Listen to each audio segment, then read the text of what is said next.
জগতের ভাগ্যাকাশে এক মহা শুভদিন বিজয় দশমী বা আশ্বিনী শুক্লা দশমী তিথি। আগামী দিন কি নিশান্ত থেকে শ্রী শ্রী ঊর্জা ব্রত, কার্তিক দামোদর ব্রত শুরু। সেই সঙ্গে জগৎগুরু শ্রীপাদ মাধ্বাচার্যের আবির্ভাব তিথি এবং বিশেষ করে রাধাকুণ্ডে আমাদের মাঝে সর্বজন শ্রদ্ধেয়, সর্বজনপ্রিয় শ্রী শ্রী শ্রী শ্রীল চৈতন্যদাস বাবাজি মহারাজের তিরোধাম তিথি। এক কথায় কুণ্ডবাসী বৈষ্ণবগণ, ব্রজবাসী বৈষ্ণবগণ তাকে কে না চেনে।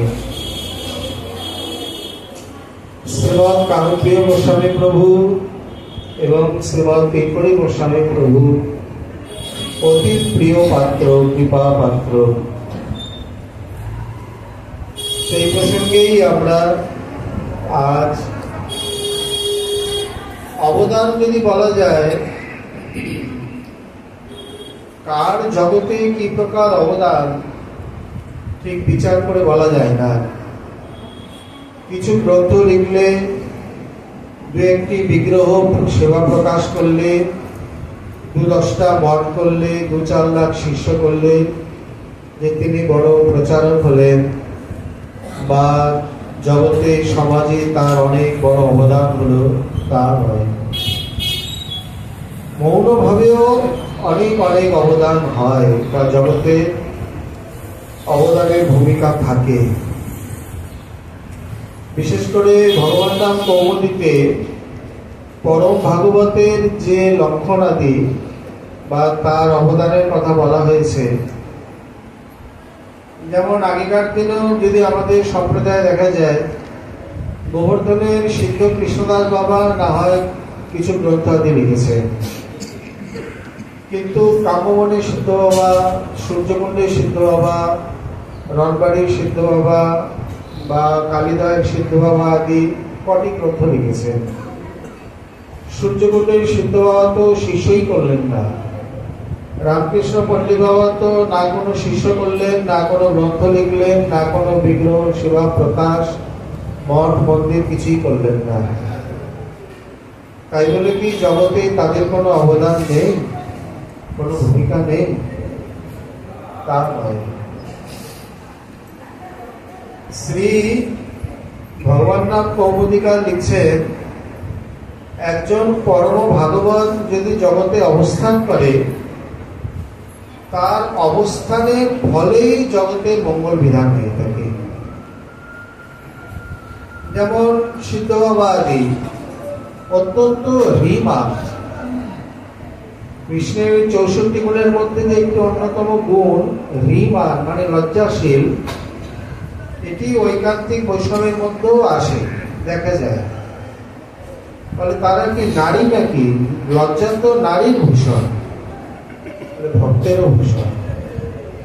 কেন আমরা চৈতন্য চরিতামৃতেই দেখি, যখন শ্রী রূপ গোস্বামী পাদকে বারবার বৈষ্ণব সমাজে তার নাটক আদির আলোচনা করতে বলছেন, উনি লজ্জায় দৈন বিনয়ে অধবদলে রয়েছেন, কোনো মতেই মুখ খোলেন না।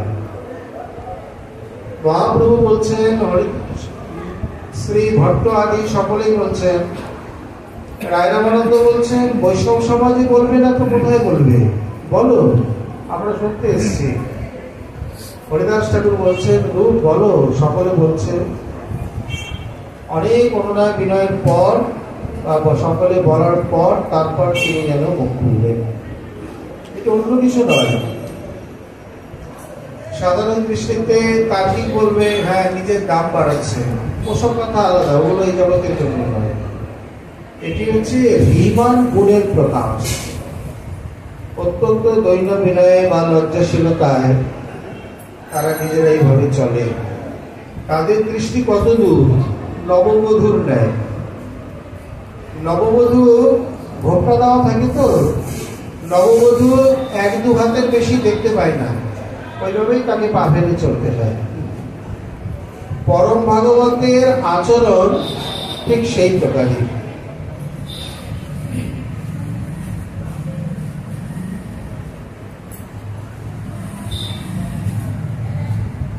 এই জন্যে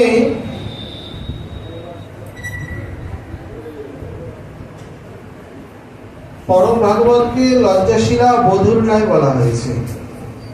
উনি যদি কাউকে কোনো উপদেশ আদি না করেন, শিষ্য না করেন, মঠ মন্দির না করেন, গ্রন্থ না লেখে, বিগ্রহ সেবা প্রকাশ আদি না করে, প্রচার প্রসার আদি নাও করে, তথাপি ওনার অবস্থানের ফলে জগতের বিরাট কল্যাণ সাধন হয়ে থাকে।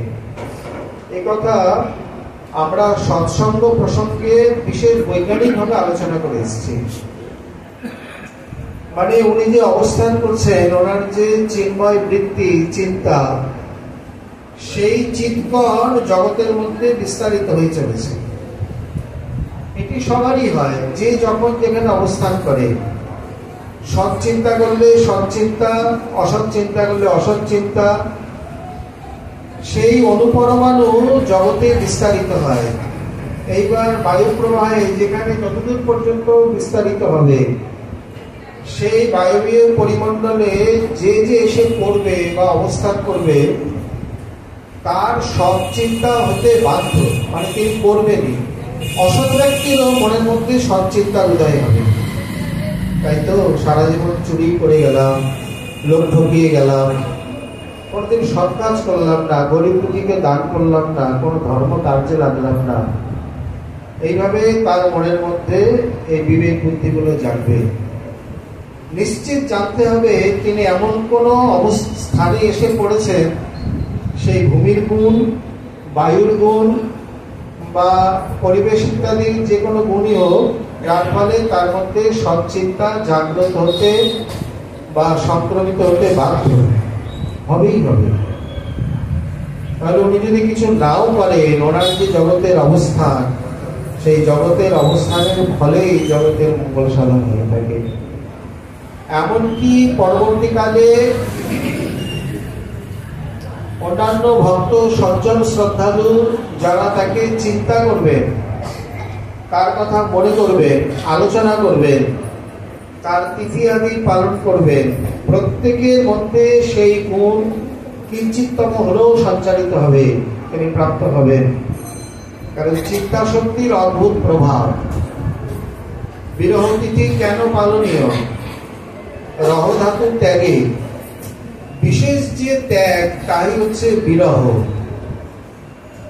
এই বিরহেতে এক প্রকার তাপ উৎপন্ন হয়, শারীরিক তাপ নয়, মানসিক তাপ। কি প্রকার? তার যে অনবস্থান, তার যে বিচ্ছেদ, বিরহ, বিয়োগ, পূর্বের স্মৃতিগুলো যখন রোমন্থন হয়, তখন সেই সেই চিন্তার ফলে তার হৃদয়ে এক প্রকারের তাপ উৎপন্ন হয়। যে তাপ আমাদের মনের যত মালিন্য, কাঠিন্য, কালুষ্য, কলমশতা ইত্যাদি রয়েছে, সেগুলোকে বিগলিত করে চিত্তকে শুদ্ধ, বুদ্ধ, মুক্ত করে তোলে। এই জন্য বিরহের একান্ত প্রয়োজন। এবং বিশেষ করে আমাদের গৌড়ীয় সম্প্রদায়ে শ্রীমৎ মহাপ্রভুর আনুগত্যে, গোস্বামীগণের আনুগত্যে বিরহ ভাবটা যেন অধিক এবং আগে। নবীনা বিপ্রলভ্যেন সম্ভব পুষ্টি মস্মতে।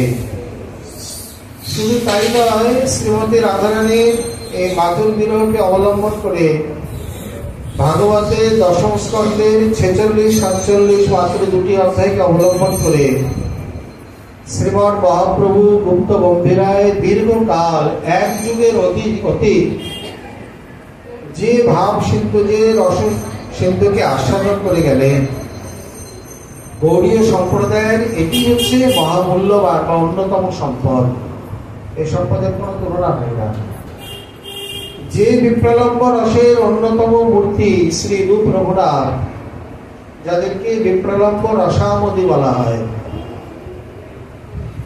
এইবার সেই জাতীয় বিরহ, সেই রস, ভাব, রহস্য, আস্বাদন ইত্যাদি প্রাপ্ত হতে গেলে প্রথমে প্রয়োজন গুরু বৈষ্ণবের বিরহ।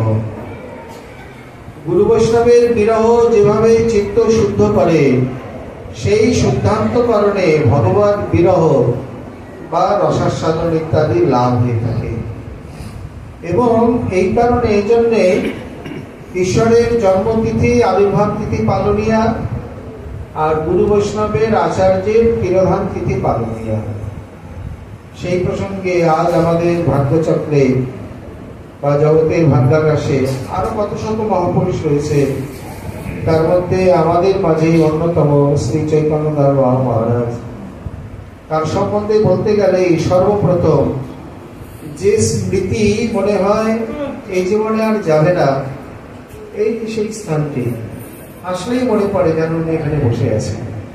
আজ একটা কোনো সিদ্ধান্ত, একটা কোনো রসের কথা, আমরা তার ধারাবাহিক জীবনে জানি না। আমরা ওই মন্তব্য প্রতি নেই আস্বাদন করবো, মানে খামছে খামছে যখন যেটা মনে পড়ে। ধারাবাহিক জীবনে জানা নেই আমাদের। এইখানে বসে যখন কোনো রসের কথা, মানে কোনো হাসি বা পরিহাসে রঙ্গরসের কথা হতো, খিলখিল করে হেসে উঠতেন। এক কথায় বলতে গেলে তার হাসির যেন কোটি টাকা। এমন সুন্দর সুন্দর দাঁত, হাস্য মধুর মূর্তি। এই যে কথাই রয়েছে না, আমরা অবধূত প্রসঙ্গে বর্ণন করি, বৃহৎ ধর্মপুরাণেও এই কথাটি রয়েছে। কারোর সঙ্গে কারোর দেখা হলে একটু হেসে মিষ্টি কথা বলা, এটি 12 প্রকার সত্যের মধ্যে এক প্রকার সত্য আচরণ। এখন এটি যিনি করেন তার নিরন্তর এক প্রকার সত্য আচরণ হচ্ছে, আর যিনি করেন না তার তার অনিচ্ছা সত্ত্বেও এক প্রকারের মিথ্যা আচরণ হয়ে যাচ্ছে। এখন প্রশ্ন হলো, সকলকে দেখে কি মুখে হাসি আসবে? বলে কেন আসবে না? বলে কেন আসবে সেটা আগে বলুন। বলে আসবে এই জন্যে, জীবে সম্মান দিবে জানেই কৃষ্ণ অধিষ্ঠান। সর্বত্র আমারই ইষ্টদেব রয়েছে, অতএব তাকে দেখে না হাসার কি আছে, প্রফুল্লিত না হওয়ার কি আছে? বলে কথা তো খুবই যুক্তিযুক্ত, কিন্তু সর্বত্র কি ইষ্টদেব দর্শন সম্ভব হয় বা সবার হয়? এই জায়গাটাই তো সাধন। যাহা যাহা নেত্র করে তাহা দেখে আমারে, জীবে সম্মান দিবে জানেই কৃষ্ণ অধিষ্ঠান। এই স্থান থেকে শুরু। আর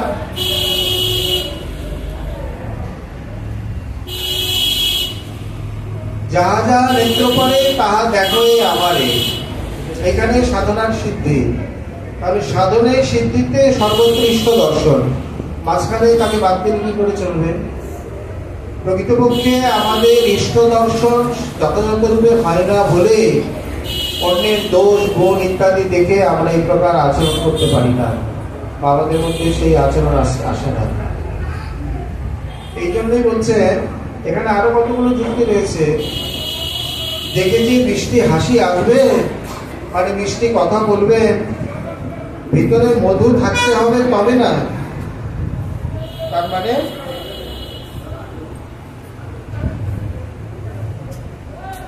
যেখানে উপনিষদ বলছেন যারা মধু ব্রহ্মের উপাসনা করছেন তাদের অন্তরই মধুতে ভরা, মিষ্টিতে ভরা।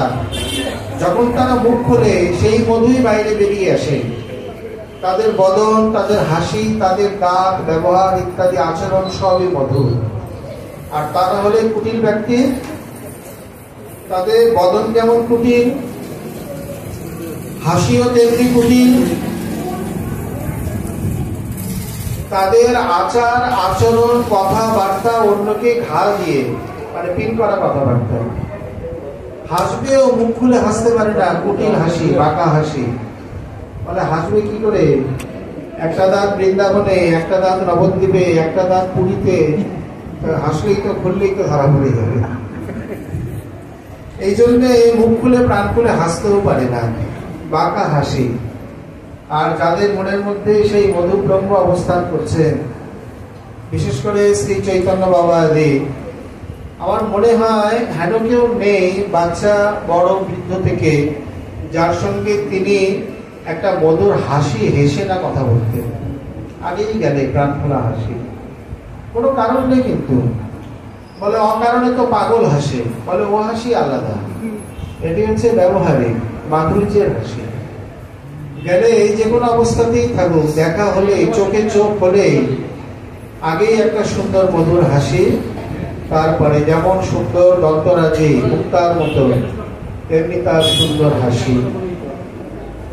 তার সংক্ষিপ্ত জীবনী বলতে আমরা যতটুকু জানি, তিনি পূর্ববঙ্গে ঢাকার পাশে, সেইখানে তিনি আগে কলকাতা এখানে চলে আসার পর চাকরি করতেন, খুব সম্ভব জুটমিল না কি রকম এইসব দেখতে একটা কি চাকরি করতেন। অকৃতদান ছিলেন,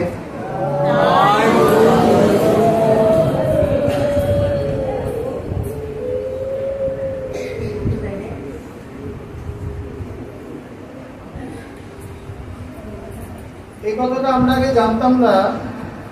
আজকে নারায়ণদা যে কথা বললেন, বিবাহের সম্পর্ক হতেই পারে, কিন্তু তার যে ভূমিকার কথা উনি বললেন সেটা আমাদের এক প্রকার অজানাই ছিল। তার বিবাহের প্রস্তাব আসে এবং তিনি সে বিবাহ অঙ্গীকার করেননি, কিন্তু তার ভূমিকা তিনি পরবর্তীকালে পালন করে গেছেন, মানে তার ভাবি শ্বশুরের ইত্যাদি সম্বন্ধে। এবং এখানে নাকি বাড়ি রয়েছে, কি রাধা করেন পাশে। যাই হোক, একটু ভিন্ন প্রসঙ্গ। ব্যারাকপুরে থাকতেই আমরা তাকে চিনি, ছোটবেলা থাকতে ব্যারাকপুরে যারা জানেন, এখানে শীতলা মা ছিলেন। আমাদের এই প্রথম খণ্ডে শীতলা মায়ের জীবনী আছে। ওনার নাম হচ্ছে নীলনা সুন্দরী দেবী, উনিও ঢাকা, ওনার নাম কেউ জানে না। যোগমায়া দেবী স্বয়ং ওনাকে কৃপা করেন। উনি মায়ের ঘট নিয়ে বাংলাদেশ থেকে এদেশে চলে আসেন এবং গোপালের মা নামেও প্রসিদ্ধ, কারণ গোপালের বহু বাৎসল্য লীলা আমরা তার জীবনীতে দেখি। শ্রী শীতলা মায়ের আমাদের গুরু মহারাজের প্রতি পেঠার ধর্মদাসী মা এবং ব্যারাকপুরের শীতলা মা, এই দুই মাই সিদ্ধ মহিলা এবং দুই মায়েরই যথেষ্ট কৃপা বর্ষণ আমরা দেখতে পাই। শুধু তাই নয়, এই অধমের জীবনে প্রথম যে চমৎকার ঘটনা, ভাগবত সপ্তাহ হচ্ছিল, মানে ওনার অবস্থা বুঝে ওনাকে সেবক জীবিকা বলছেন মায়ের নামে একটা সপ্তাহ। আর জগবন্ধু সাহা রয়েছে, জগবন্ধু আমাদের প্রিয় শ্রী প্রভুর শিষ্য, এখানে খুব সেবা করছেন উনি, এখনো করেন। সকলে মিলে আয়োজন করলেন, গুরু মহারাজজি দেখা করছেন। আমি ওই পাঠে ছিলাম। চতুর্থ দিন মানে ভরত চরিত্র যেদিন পাঠ হচ্ছে, সকালবেলা এই ভরত চরিত্র মূল শ্লোক পাঠ শুনতে শুনতে শীতলা দেবতা দেখা হবে। আমার জীবনে মানে প্রথম চমৎকার ঘটনা। যতই ভাগবত সপ্তাহে এরকম 3-4টে ঘটনা হয়েছে, যার সেগুলো আলাদা প্রসঙ্গ। শীতলা হচ্ছে আমার জীবনের প্রথম। তা উনি চৈতন্য বাবা সেইখান থেকেই পরিচয়, আসতেন, এখানেও আসতেন। বিশেষ করে তার জীবনে যেটি অন্যতম ভাবে দেখা যায় সেটি হলো তার মাতৃভক্তি, মাতৃসেবা। মাতৃভক্ত শিরোমণি শ্রী ন্যাসী শিরোমণি মহাপ্রভু সম্বন্ধে যেমন বলা হয়েছে। আচ্ছা, যদি মহাপ্রভুর যত জীবনী গ্রন্থ আছে খুঁজে দেখা যায়, মহাপ্রভু কোনদিন সচিমাকে 1 গ্লাস জল দিয়েছে কোথাও উল্লেখ পাওয়া যায় না, অথচ তাকে মাতৃভক্ত শিরোমণি বলা হয়। তাহলে এটা কি অতিরঞ্জিত করে বলা বলে না? নিশ্চয়ই তার সেই ভাব, সেবা, শ্রদ্ধা ইত্যাদি রয়েছে, সবসময় যে উল্লেখ হয় তার কোনো কথা নেই। চৈতন্য বাবা সেই প্রকার। এখানে যারা রাধাকুণ্ডা দেখেছেন, পরবর্তীকালে মাকে নিয়ে যখন তিনি আসেন, নিজ হাতের সেবা, এমনকি তার ছিল না বাদাম ইত্যাদি বা কোনো কিছু খাওয়া হলে তাকে চূর্ণ আদি করে তার উপযোগী করে তাকে দেওয়া, মানে সেবা পারিপাট্য তাকে বলে।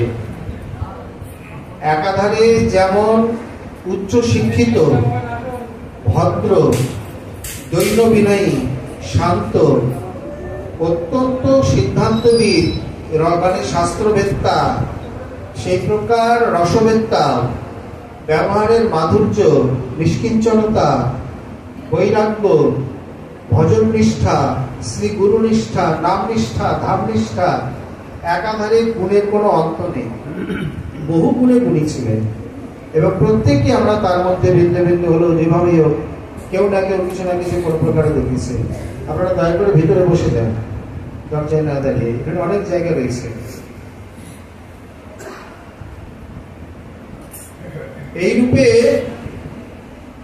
উনি নিজেই যে প্রসঙ্গ বর্ণন করেছেন, যেমন নানন্দা বলছেন শেষকাল আমি বুঝতে পারিনি, অনেকেই বুঝতে পারিনি। উনি কয়েকদিন আগেই শুধু এই অধমের কাছে বলেছেন আমি আর বেশি দিন থাকবো না। আমি আবার পরিহাস করে বললাম সবাই একে একে চলে গেলে আমরা কি নিয়ে থাকবো? উনি হাসছেন।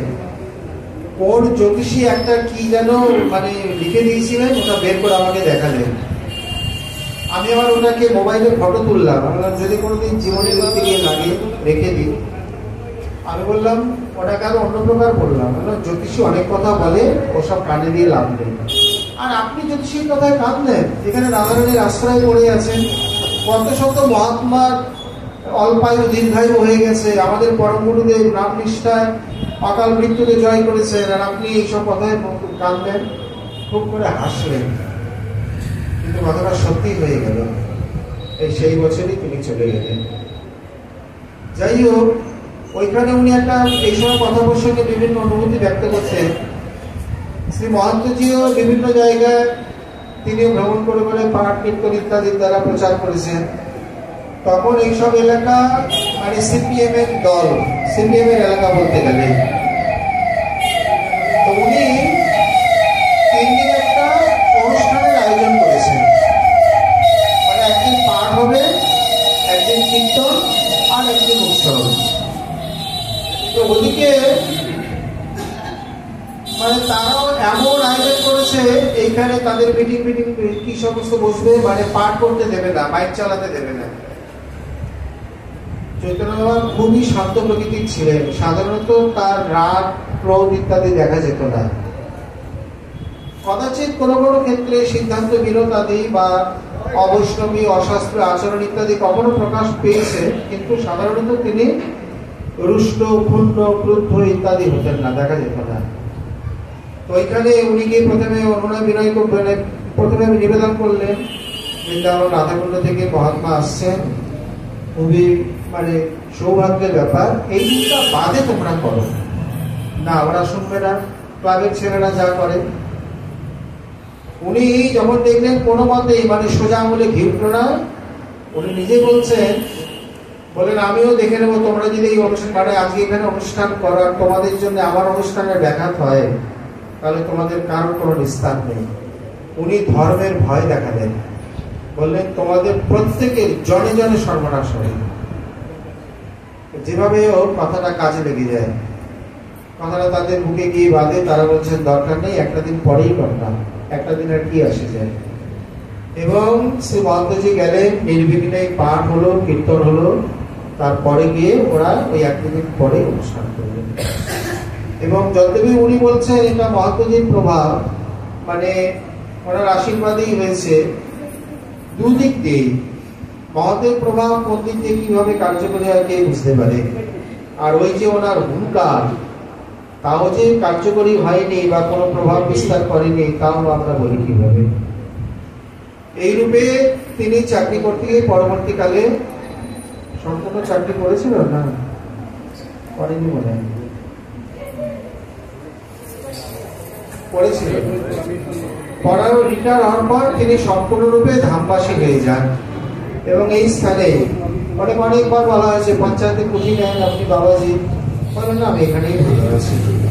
সব থেকে বড় কথা তার যে ধৈর্য এবং সহনশীলতা। এখানে কিরকম গরম পড়ে কাউকে বলে বোঝাতে হবে না, থার্মোমিটার দিয়ে মেপে দেখাতে হবে না। তার মধ্যে ওপরে দোতলার ঘরটাও যে খুব বড় সড়ো তাও নয়, যত একটু আলো বাতাস খেলত, কিন্তু সেই গরমের মধ্যে আমি এই প্রকার আরেকজনকে দেখেছি। আমার প্রথম জীবনে রাজবাড়িতে থাকতেন একজন ভক্ত, ওনাকে আপনারা অনেকে দেখেননি, হরি পিসমা বলে একজন থাকতেন, মহারাজজিকে দাদা বলতেন, সেই সময় আমরা গুরু পিসমা বলতাম।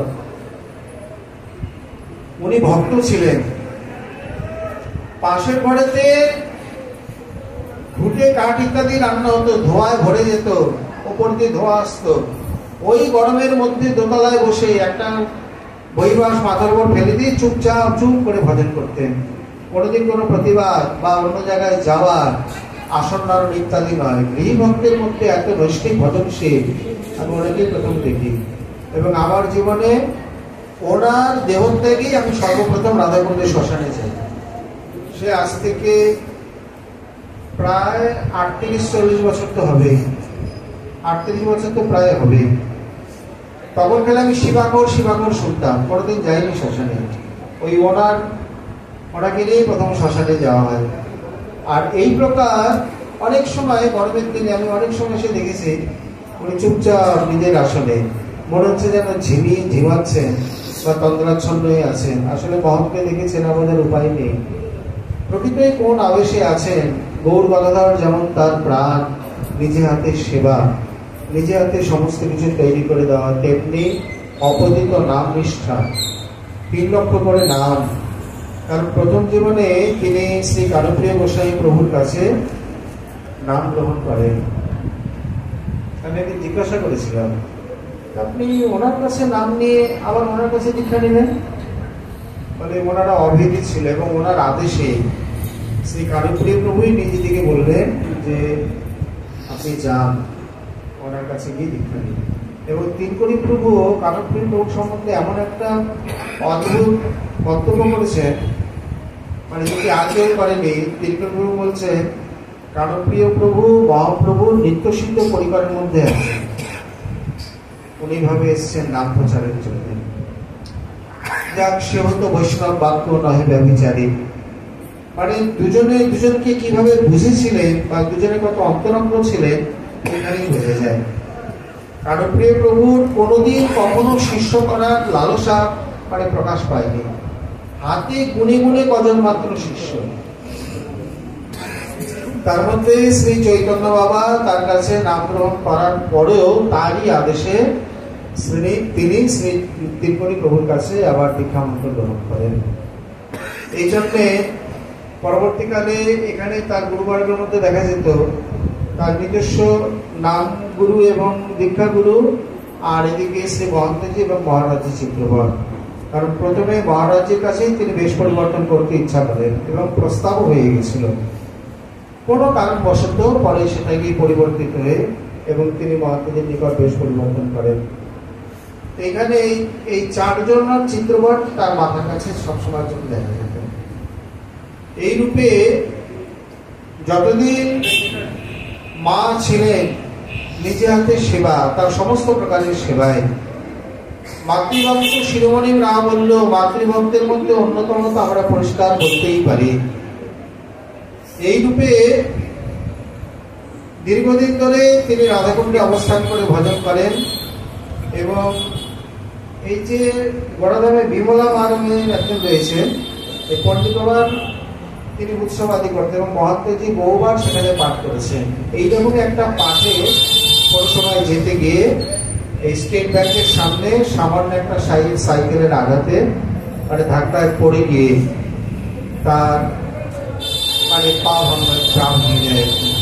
এবং তিনি তারপর থেকে সেইখানে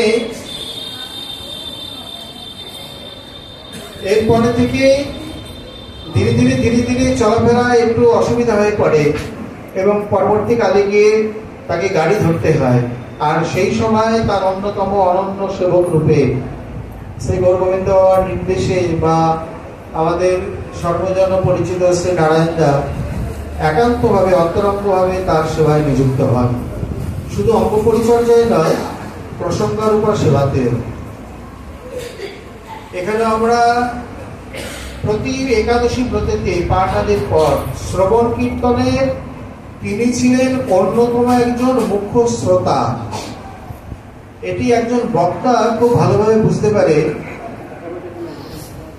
সম্পূর্ণ শ্রোতৃমণ্ডলীর মধ্যে একজন যদি রসিক বা বোদ্ধা শ্রোতা থাকে, সঙ্গে সঙ্গে পুরো পাঠই পরিবর্তন হয়ে যায় একজন থাকলে। যেমন একশ চন্দ্র স্তম হন্তি, আকাশে একটি চাঁদ উদিত হয়ে যেমন অন্ধকারকে দূর হতে পারে, জঙ্গলে একটি চন্দন গাছ যেমন অন্য বৃক্ষকে সুবাসিত করে, তেমনি সম্পূর্ণ সভায় যদি একজন বোদ্ধা একজন রসিক শ্রোতা থাকে তাহলে পুরো সবারই পরিবর্তন হয়ে যায়। পুরো বক্তব্য আলোচনা সমস্ত কিছু পরিবর্তন হয়ে যায়।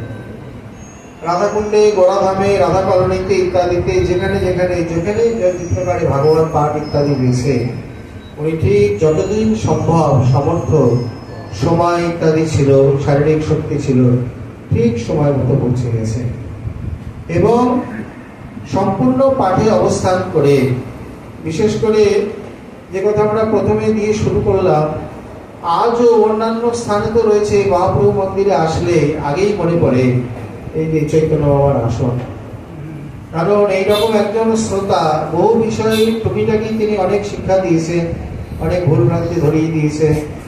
শুধু তাই নয়, কীর্তন প্রসঙ্গে একটা খুব বিষয়, ভালো বিষয় মনে পড়ে, এখানে আমাদের নিত্য কীর্তনিয়াও রয়েছে।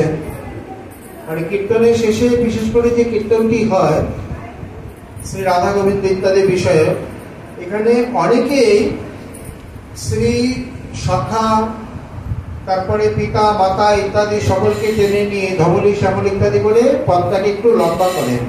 কারণ প্রথমে পঞ্চতত্ত্বের কীর্তনটি যেমনটা লম্বা, পরে যুগল বিষয় কীর্তনটি ততটা লম্বা নয়। এখানে তিনি শোনেন যে একদিন বলেছেন, বলতে বলতে একদিন তিনি বলেই প্রকাশ করেই বসলেন, বলছেন প্রথমে পঞ্চতত্ত্বের সপার্শ্বদ পঞ্চতত্ত্বের বন্দনা, আর তারপরে সপার্শ্বদ যুগলের বন্দনা। এখানে যদি অন্য বিষয়ে কীর্তন করা হয় তাহলে কীর্তনটার মধ্যে রসাভাস দোষ চলে আসে। শুধু এতটুকুতেই বুঝে নিতে হবে তার কতখানি সূক্ষ্ম বোধ ছিল। তাহলে কি প্রকার, যেমন এটি তো যুগল বিষয়, এর মধ্যে যদ্যপি মধুর রসে সব রসই রয়েছে ঠিকই, কিন্তু সেখানে তাকে প্রকাশ করা, নিয়ে আসা, টেনে আনা, সেই এইখানে এই সকল বিষয় তার মধ্যে রসাভাস দোষই দূষণ। বিশেষ করে ধবলি শ্যামলী, শান্তরসী, দাসকুমারে সখবৃন্দ, ওদিকে পিতামাতা বাৎসল্যের, এই সমস্তকে নিয়ে এসে মানে নন্দ যশোদাদি বলে প্রকৃত মধুর রসে সেখানে তাকে ভাবপুষ্টি করা হয়। এটি কিন্তু আমাদের ৯৯ জনের মাথায় খেলবে না ভাবতে। প্রকৃতপক্ষে কতখানি সূক্ষ্ম রসবোধ, বিচার, ভেদ বা বৈশিষ্ট্য জ্ঞান থাকলে তবে গিয়ে এই সূক্ষ্ম বিচারগুলো ধরা পড়ে। এই জন্যে যেমন কবিরাজ গোস্বামী বলছেন, সিদ্ধান্ত বিরোধ আর রসাভাস, শুনিতে না হয় প্রভুর চিত্তেতে উল্লাস। কারণ কি, যারা প্রকৃত রসবেত্তা, রসবোদ্ধা, মানে তারা শুনছে, যেই একটু এদিক ওদিক হয়ে যাবে সঙ্গে সঙ্গে কানে খাটকা বাঁধবে, কি বলতে কি বলে দিল, কোথায় নিয়ে আসলো। যেমন একজন বড় সঙ্গীতজ্ঞ যদি সঙ্গীত শোনে, শ্রোতার আসরে বসে, অন্য গায়ক যদি সামান্যতম একটু ভুল করে, একটা তালে, একটা স্বরে, একটা মূর্ছনায়, অন্য সাধারণ বুঝতে পারবে না, কিন্তু অভিজ্ঞ ব্যক্তি উনি বুঝতে পারবে। স্বরটা কোমলের জায়গায় এখানে গুরু করে দিল, এটা একটা কোমল ঘা হবে, ওই ভেদটা, ওই সূক্ষ্ম বোধটা তিনি বুঝতে পারবেন। শ্রী চৈতন্য বাবা ছিলেন ঠিক এইরকম পর্যায়ে একজন। আমাদের বড় গুরু ভাইয়ের সঙ্গে অত্যন্ত হৃদ্যতা, বিশেষ করে তার কিছু মানে টাকা পয়সার সেবা ইত্যাদি, এই পোস্ট অফিস ইত্যাদি, এগুলো উনিই দেখতেন। বা পরবর্তীকালে আমাদের আরো দু একজন গুরু ভাই এই রূপে সেবা করতে করতে অন্তিম শ্রী নারায়ণদার সঙ্গে, হ্যাঁ অলোক, দেশের নাম কি, দেশের নাম অলোক, অলোক কৃষ্ণ না অলোক রঞ্জন নাকি অলোক কৃষ্ণ দাস। যাই হোক, এইভাবে অনেকেই সেবা করেছেন। প্রথম দিকে তিনি কিছু কিছু সেবা নিতেন, বলতেন কৃপা করে। পরবর্তীকালে মানে এটি প্রমাণ, যেমন ব্রজানন্দেরা শ্রী অনন্ত দাদু মহারাজ ছিলেন পণ্ডিত অদ্বৈত দাদু বাবার শিষ্য। উনি বলতে গেলে শেষ, মানে এদিকে কানাই বাবা আর ওদিকে উনি, দুই গুরু ভাই। পরবর্তীকালে পুরানার সেরকম অদ্বৈত শিষ্য কেউ নেই। সম্পর্কে আমাদের দাদু হতে মানে পণ্ডিত বাবার কাছে তো সকলেই কিছু না কিছু শিক্ষা করেছেন। আমাদের গোপাল দাদু মহারাজ, উনি অদ্বৈত বাবার কাছে ভজন শিক্ষা করেছেন। গোপাল দাদু মহারাজের কাছে গুরু মহারাজজি ভজন শিক্ষা করেছেন। সেই সম্পর্কে আবার উনি হলেন পণ্ডিত বাবার শিষ্য, মানে আমাদের দাদুস্থানীয়। তা ওনার আর চৈতন্য বাবার মানে প্রমাণ করে দিয়ে গেছেন ওনারা যে প্রকৃত নৈষ্ঠিক ভজনশীল হলে কোনো কিছুর অভাব হয় না। বলুন যে কোনো একটা দ্রব্য বলুন, ঘি, চাল, ডাল, দুধ, চবনপ্রাশ, ওষুধ, ছানা, মাখন, কোন জিনিসটা কোনো অভাব নেই। বলতে গেলে বের করে দিবেন, এই যে দাদা আছে। যদ্যপি আমি তার অনেক ঘনিষ্ঠ, কিন্তু এসে দাদা বলে, আপনি বলে। নারদা বলছেন, বলে আমি তো তার থেকে কয়েক বছরের ছোট, তবু সকলকেই তিনি আপনি করে বলতেন। এইভাবে আগেই বের করে দিয়ে আছে তো আর কত দেব। আমি হাসতে হাসতে বলতাম, আপনারা হচ্ছেন জগতের প্রমাণ। যারা এই সমস্ত কিছু সামান্য চাল ডাল টাকা পয়সা ইত্যাদির জন্য ছোটাছুটি করে, তাদেরকে এনে এখানে দেখানো উচিত বা দেখে চোখ খোলা উচিত যে প্রভুর আশ্রয়ে থাকলে কোনো জিনিসের অভাব হয় না। কত খাবে একটা লোক, কত ভোগ করবে, কত তার প্রয়োজন, মানে তার থেকে অধিক। প্রত্যেকেই তখন তার সেবাটা গ্রহণ করলে তিনি যেন কৃতার্থ, এইভাবে প্রত্যেকেই এসে অনুনয় বিনয় করতেন। বাবা একটু নিন, মহারাজ একটু নিন। প্রকৃতপক্ষে কোনো জিনিসেরই অভাব হতো না। তার সেবকগণের মধ্যে আরো কয়েকজনের কথা না বললে নিতান্তই অকৃতজ্ঞতা হয়ে যাবে। সেটি হলো যে স্থানে তিনি ছিলেন। মৃগেন বাবুর পুত্র তো পুত্রবধূ, বিশেষ করে তারা যে সেবা করেছেন অতুলনীয়, অকল্পনীয়। চিন্তা করা যায় না কেউ তার নিজের পিতা বা নিজের গুরু ইত্যাদি এই প্রকার এতখানি সেবা করে কিনা সন্দেহ। নিঃস্বার্থ, নিষ্কপট ভাবে, আন্তরিক ভাবে। যখনই দেখা গেছে কোনো কাজে হয়তো আমরা গেছি, মা হয়তো নিচে থেকে দেখতে পেয়েছেন বা মানে বুঝতে পারেন আমরা ওপরে গেছি, তাড়াতাড়ি গিয়ে আসনের ব্যবস্থা বা দণ্ডবাদ প্রণাম করে, অন্তত এই যে ভদ্রতা, সৌজন্য বোধ, অনেক ক্ষেত্রে আছে ও কবে এসে গেছে যায়, আমি আমার কাজ করি, উপেক্ষা করা, এগুলো আমরা কোনোদিন তার মধ্যে দেখিনি। মিষ্টি মধুর হাসি, সুন্দর সৌজন্যপূর্ণ ব্যবহার, বৈষ্ণবতা, এগুলোই তো স্মৃতিপত্র থেকে যায় ইত্যাদি রূপে। বিশেষ করে চৈতন্য বাবার জীবনে যে স্মরণীয় ঘটনা, এগুলো তো টুকিটাকি সকলের জীবনেই রয়েছে। পূর্বাশ্রমে থাকতে তার নাম ছিল চৈতন্য পাল, পরবর্তীকালে তার নাম হয়েছে চৈতন্য চরণ দাস, দেশের নাম। তিনি যখন পূর্বাশ্রমে ছিলেন এই সময় একটা কঠিন ব্যাধিতে আক্রান্ত হন। সেটি হলো মেরুদণ্ডে জল জমে যাওয়া। যথারীতি এই জল জমে যাওয়া একটা বর্তমানে কঠিন ব্যাধি। একবার যদি কোথাও জল জমতে থাকে পাকস্থলীতে বা অন্য যকৃৎ ইত্যাদিতে, সেইখানে বারবার জল জমতেই থাকে। মেরুদণ্ডে জল জমে গেছে, অনেকে নিয়ে গেছেন, তখন ওনার দীক্ষা হয়ে গেছে। মানে এমন গুরুতর অবস্থা, নল দিয়েও চিকিৎসক তাকে তরল কিছু পান করাতে পারছে না, মানে শরীর নিচ্ছে না। অনেক সময় শরীর এমন অসাড় হয়ে যায় যে স্যালাইনও নিতে চায় না। সেই রকম অবস্থা, ডাক্তার এক প্রকার জবাব দিয়ে দিয়েছেন, খাবার নিতে পারছে না, কিভাবে বাঁচবে। কিন্তু ডাক্তারগণ বলছেন বড় আশ্চর্য, শরীর খাবার নিতে পারছে না অথচ হাত নাড়ছে। উনি নিজে ব্যক্ত করেছেন, এটা ওনার নিজের মুখের অনুভূতির কথা। বলছেন আমি যখন মানে আমরা মানে রসিয়ে লিখি বলি আর কি, চৈতন্য পাল আজ মানে হাসপাতালের শয্যায় অচৈতন্য হয়ে পড়ে আছে। যিনি চৈতন্যের দাস তিনি অচৈতন্য হয়ে পড়ে আছেন, এবং স্বয়ং শ্রী তিনকড়ি প্রভুপাদ তার নামের ঝোলা নিয়ে শিওরে উপস্থিত হয়ে মাথায় ঠেকিয়ে বলছেন, এই যে আমি এখানে মালা ঝোলা নিয়ে বসলাম, দেখি কার সাধ্য আছে আমার থেকে আমার শিষ্যকে নিয়ে যায়। এটি উনি নিজ মুখে ব্যক্ত করছেন। বলছেন আমি মানে ওই মৃত্যু সজ্জা, মানে ঘোর অবস্থায়, ওখানে একটা আচ্ছন্ন ঘোর অবস্থা থাকে। অনেক সময় উনি এখানে বিভিন্ন কিছু দেখতে পান, অনুভূতি হয়, যেটা মানে যে জাগ্রত অবস্থায় হয় না। উনি বলছেন শ্রী গুরুদেব মস্তকে মালা ঝোলাটা স্পর্শ করে এখানে বসলেন এবং বলছেন দেখি কার সাধ্য আছে। জলের সাধ্য বা অন্য কারো সাধ্য আছে, যমদূত দেবদূত যাই বলুন, কারো সাধ্য আছে তার অনুমতি ছাড়া তার সম্পদ তার কাছ থেকে নিয়ে যাবে? এবং প্রতিদিন ওই অচৈতন্য অবস্থাতেও গুরুদেব কৃপা করে তাকে 3 লক্ষ নাম জপ করিয়ে দিয়েছে। এটি তার ঘোরাবস্থার একটা কেবলমাত্র মুখের কথা নয়, বাদ মাত্র নয়, মহতের অনুভূতি। তার মধ্যে বিন্দুমাত্র কোনো প্রকার কোনো সন্দেহ করতে নেই। গুরু কৃপায় সব সম্ভব। গুরু মেহরবান তো চেলা পেহলবান। আরে কিসের বাহ্য শরীর, কিসের অচৈতন্য, কিসের খাদ্য গ্রহণ? ওটাতে তখন চিৎ শরীরে হচ্ছে, চিন্ময় বৃত্তিতে। নাম গ্রহণ কি সবসময় কেবল মুখেতেই হয়? অন্তরাত্মা বলে কিছু নেই সেখানে?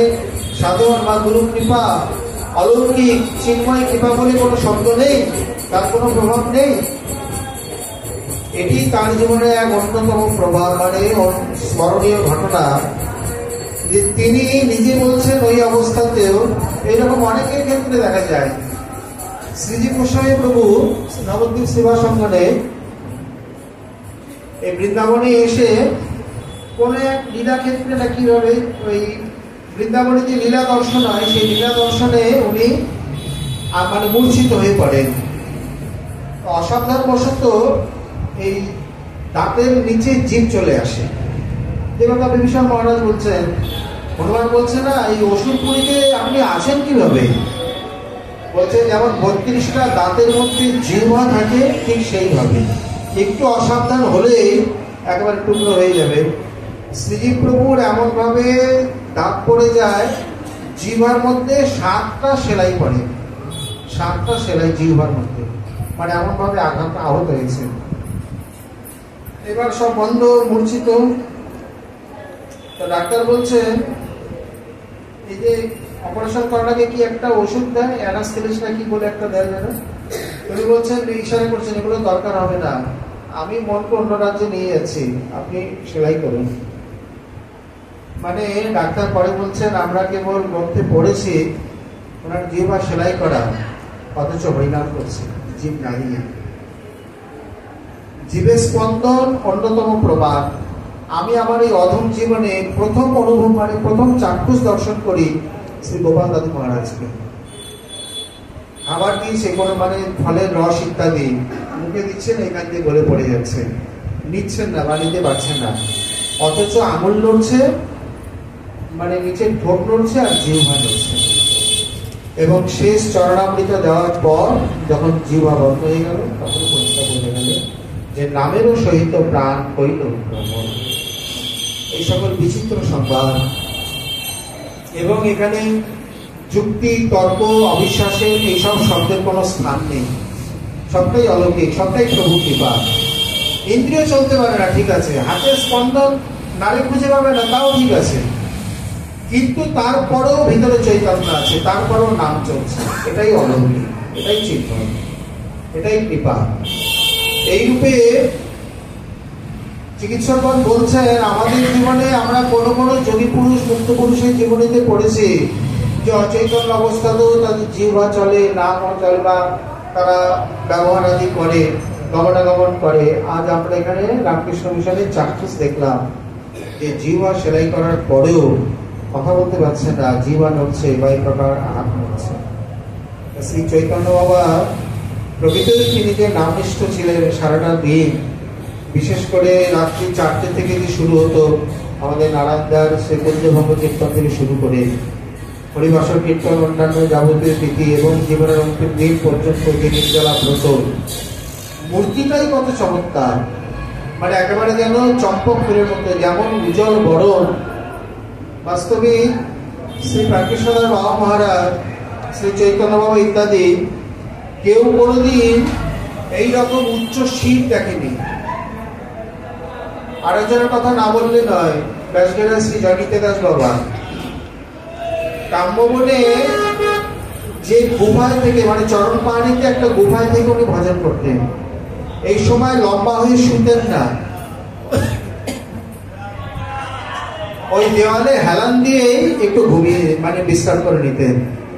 এইভাবে তার খাট মানে নিচু হয়ে গিয়েছিল, ওই রকমই অভ্যাস হয়ে যায়। আমি শ্রী প্রাকেশ্বর বাবাদিকে কোনো দিন এইরকম উটের মতো, জিরাফের মতো মাথা উঁচু করতে দেখেন। চিরকাল রাস্তায় যেখানে পাটে সবসময় মাথা উঁচু, কিছু বললে চোখটা তুলতে, মাথা তুলতেন না। ও কি বলো, বাবার তেরা অবশ্যই কথা বলা অভ্যাস, কিতা কও সিলেটিয়া তো কিতা কও, এইভাবে বলতেন। এরকম মাথা উঁচু করে কি কি বলছো, কোনোদিন না।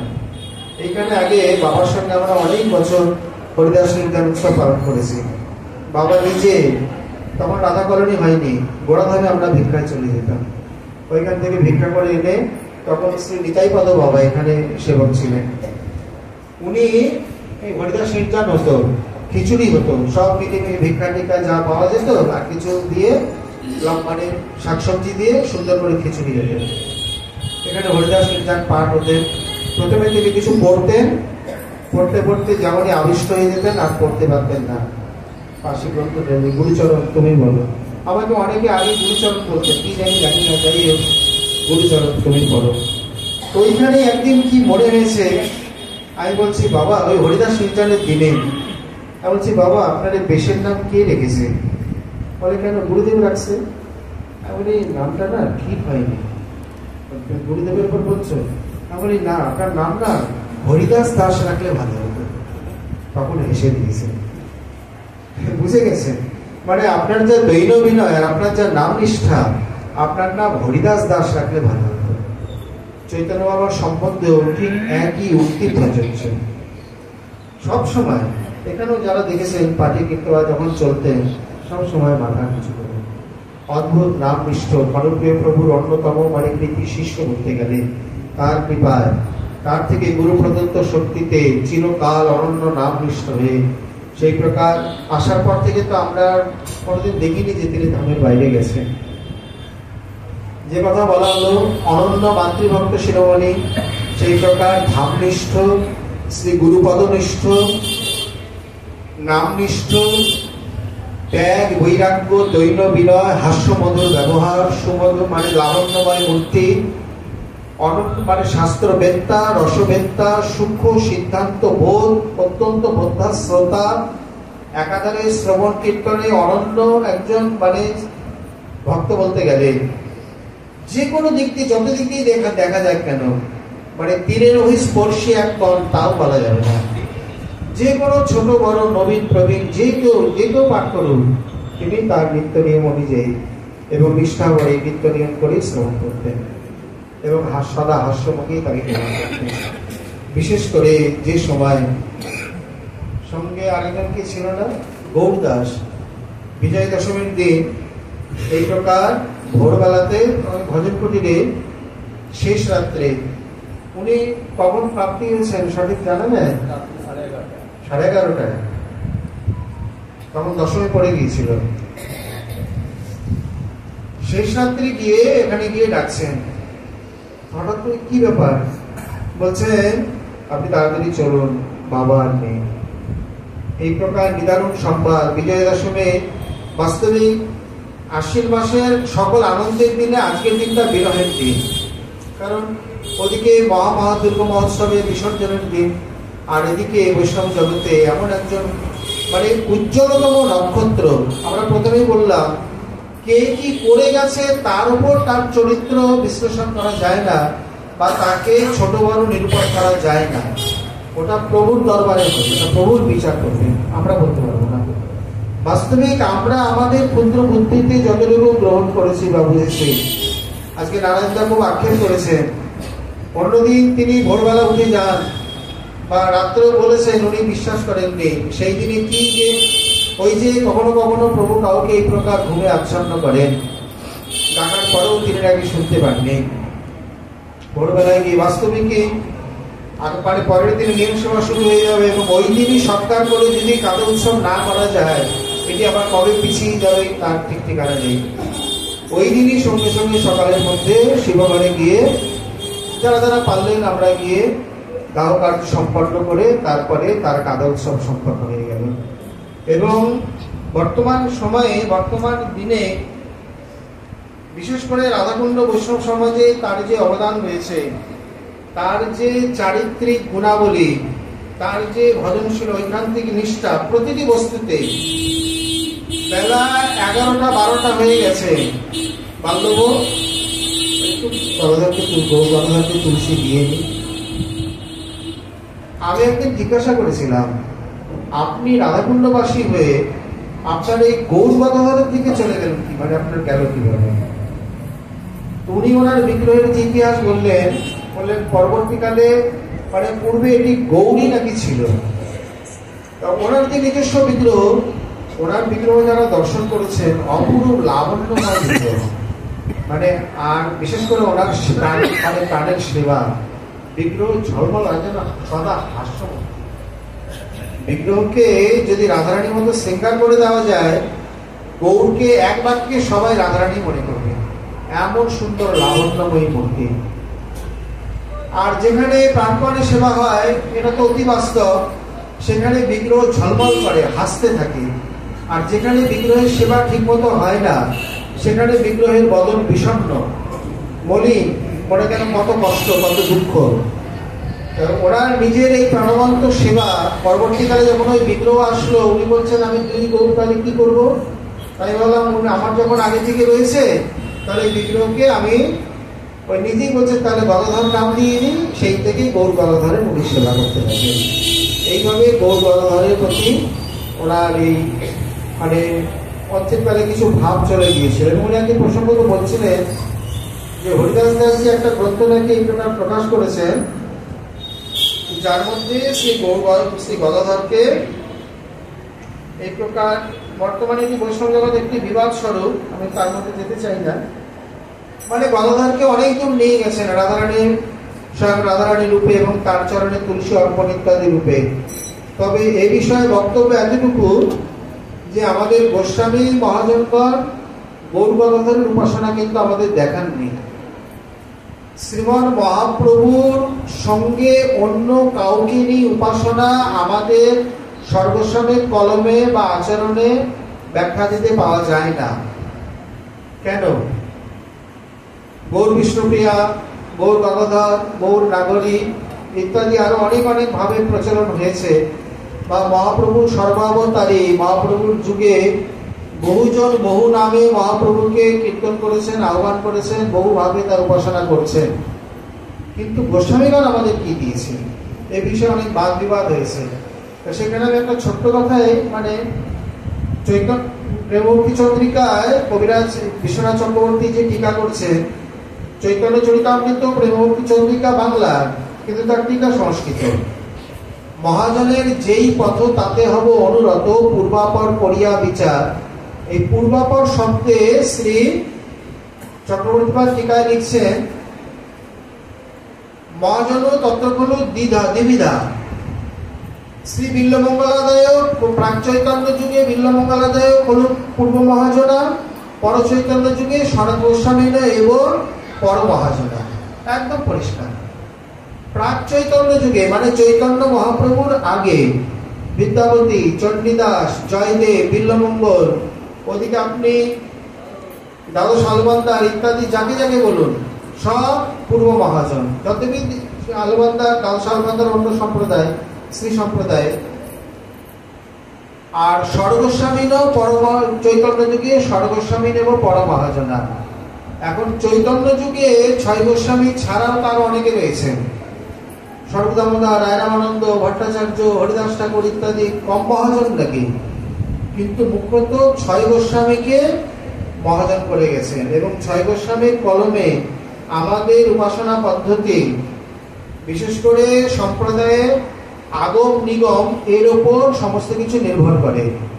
আগম মানে তন্ত্র, নিগম মানে বেদ, বেদ ইত্যাদিতে তত্ত্বকথা, আর আগম মানে তন্ত্র, তন্ত্রেতে উপাসনার কথা থাকে। সেখানে পঞ্চদেবতার উপাসনায় পঞ্চবিধ তন্ত্রই আছে। এবং মজার বিষয়, পঞ্চবিধ তন্ত্রের বক্তাই শ্রীমন মহাদেব। সৌরতন্ত্র, শৈবতন্ত্র, সন্ততন্ত্র, বৈষ্ণবতন্ত্র, গানবন্ত তন্ত্র সবেরই মহাদেব বক্তা।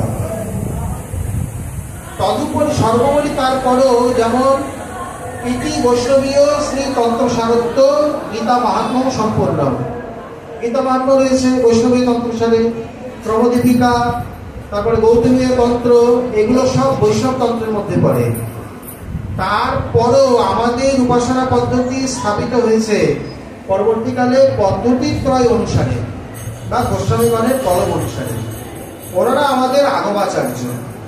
সেইখানে কোথাও এইরকম মানে বিশেষ করে গৌরপাদের উপাসনার কথা স্পষ্ট উল্লেখ নেই। তার একটাই কারণ, শ্রীমান মহাপ্রভুই তো রসরাজ মহাভাবের মিলিত মূর্তি।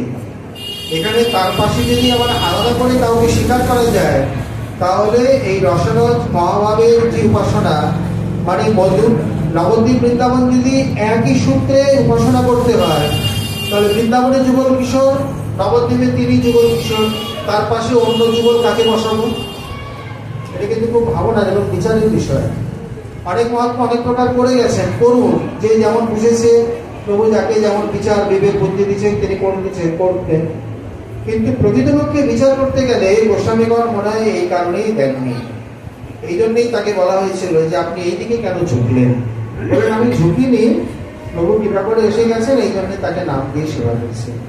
অতি সুন্দর অপরূপ লাবণ্যময় বিগ্রহ, এবং নিজে হাতে যদি মধ্যাহ্ন হয়ে যেত তথাপি তার সেবা না করে তিনি জলগ্রহণ আদি করতেন না। সর্বত প্রকারে এই যে এই প্রকার অনন্য নৈষ্ঠিক মহাত্মা মানে যুগোত্তর পুরুষ, বর্তমান সময়ে এই প্রকার নিষ্ঠাবান। আমাদের শ্রী দাদু মহারাজ পূর্ব মহারাজ বলতেন, বলে দেখো এই যে পথে পড়ে থাকা, এটাকে তুমি কম মনে করো না, এটা একটা মস্ত বড় সাধন। কারণ পথটা খুব একটা সুগম নয়, অনেকটা পিছিয়ে। আজ এক প্রকার চলছে, কাল এক প্রকার চলছে, ওনার সঙ্গে করে পরশু আর এক প্রকার চলছে। ভাষা, বেশ, আচরণ, সংস্কার অনেক কিছু পরিবর্তন হয়ে যায়, কিন্তু একইভাবে সারাটা জীবন একই গতিতে চলে যাওয়া, অনন্য নৈষ্ঠিক হওয়া, এটা কম কথা নয়। এবং গোবিন্দ ভাষ্যে নৈষ্ঠিক ভক্তের যে মহিমা বর্ণন করেছেন, সাধারণ ভক্তের সেই প্রকার বর্ণন করেন। অতএব আজ এটি দ্বিতীয় বৎসর, তাই তো? আজ এই প্রকার তৃতীয়। আমাদের এই মাঝে সর্বজন শ্রদ্ধেয়, সর্বজন পরিচিত এবং সর্বজন সমাদৃত শ্রী চৈতন্য দাস বাবা মহারাজের তৃতীয় বার্ষিক তিথিকে অবলম্বন করে আশ্বিনী শুক্লা দশমীতে এই পুষ্পাঞ্জলি মানে গঙ্গা জলে গঙ্গা পূজার ন্যায় তিনি আজ শ্রী গুরুদেবের সঙ্গে যে লোকেতে নিত্য সেবায় অবস্থান করছেন করুন। আমার তো মনে হচ্ছে মানে তিনি ওই লোক থেকে তার সেই সুধা হাস্যমধুর দৃষ্টিতে আমাদের দিকে তাকিয়ে আছেন, কারণ তার জীবনে তার চরিত্র কথা আলোচিত হচ্ছে। মানে নিজের কথা শোনার জন্য বলে নয়, এই যে তার স্মৃতিচারণ, এখানে ভাবলেন যে তিনি এখানেই বসে আছেন। হরিদাস দাসজি পরিষ্কার প্রমাণ করে দিয়েছেন, অহ বৈষ্ণব তনু চিন্ময় কখনোই নষ্ট হয় না। যে লোকে যে সেবাতেই থাকুন তার উদ্দেশ্যে এই বাণীরূপী প্রশ্নাঞ্জলি আমরা নিবেদন করি। সেই লোক থেকে তার এই সকল গুণাবলীর কিঞ্চিততম লবলেশ কণাও তিনি যদি আমাদের মধ্যে বর্ষণ করেন, তাতেও আমাদের জীবন জলম দণ্ডাতি দণ্ড। এই প্রার্থনার সঙ্গে সঙ্গে আজকে আমাদের ভাগবতী কথার এখানে বিশ্রাম। আর আরেকটি বিশেষ ঘোষণা, আজ আগামী দিন